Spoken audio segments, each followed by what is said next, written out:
এক বছরে ৬৭৩টি ম্যাচ। গেল বছরের মাঝামাঝিতে সবচেয়ে বেশি ২০টি দল নিয়ে অনুষ্ঠিত হয় টি-20 বিশ্বকাপ। ২০২৪ সাল ছিল আন্তর্জাতিক টি-20-র জন্য দারুণ এক বছর। বিভিন্ন বিভাগে ২০২৪ সালের বর্ষসেরা ঘোষণার অংশ হিসেবে পুরুষ ও নারীদের বর্ষসেরা টি-20 দল ঘোষণা করেছে আইসিসি।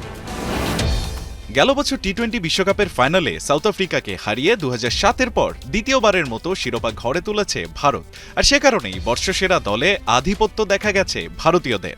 রোহিত শর্মা, হার্দিক পান্ডিয়া, জশপ্রীত বুমরা ও আর্শদীপ সিংকে বর্ষসেরা টি-20 একাদশে রেখেছে আইসিসি।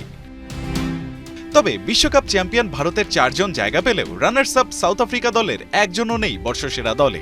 এমনটাই ঘটেছে এবার। ২০২৪ সালে টি-20-তে বাংলাদেশ ২৪ ম্যাচ খেলে জয় পেয়েছে ১২টিতে, জয়ের শতকরা হিসেবে যা ৫০%।